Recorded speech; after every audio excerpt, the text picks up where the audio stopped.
I was addicted to pentazocine. Before I knew, I started injecting myself. I inject and inject and inject. So when I found out that there was no more, my bones were already showing and no healthy tissues were coming out and all, I stopped injecting and I went to my leg. Inject and this one said decaying. You went to the... Yes. Oh. I injected no flesh again. As I'm talking to you now, I'm partially disabled. At a level I got to, I started injecting my testicles and my... Exactly. I'll be walking sometimes, the craving will come. I'll look for the nearest fast food, enter their toilets. By the time I choke, come out, all smiles. Yeah. But as you're going all serious in the hurry, all the flesh here is gone. You can tap and see that it's just bone that is here now. Unlike here, sure. They took flesh from my laps here. Cover.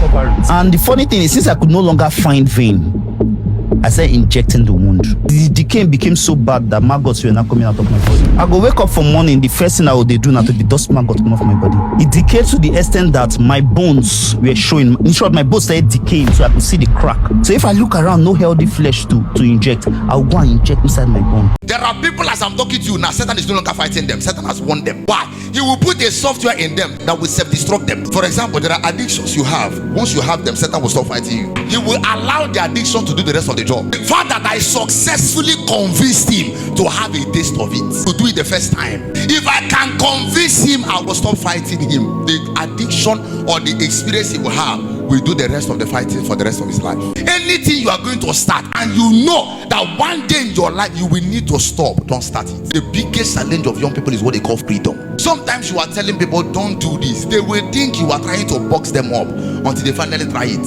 When they try it, they will not want to stop. That's when they will realize that they walked into bondage without planning to. Wanting to stop and needing to stop, they are not the same thing. Anything you are going to start and you know that one day in your life you will need to stop, don't start it. The reason is because you are a programmable device. Anything you start becomes who you are.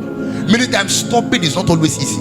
Just in case if you're a young lady, so I'll marry him, I'll change him. I am a pastor and I've been a pastor for years. Change is not easy. Many times change is rigorous. Change is difficult. Sometimes to pay the price of change is too demanding that some people forget about it. You've never done them before. Please keep it that way.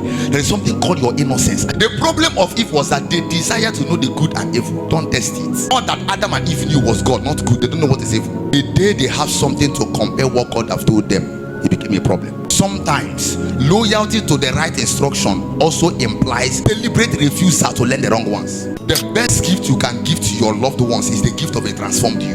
You see, this clean version of you, this unpolluted version of you is the best gift you can give. Be careful of the things you try for the first time.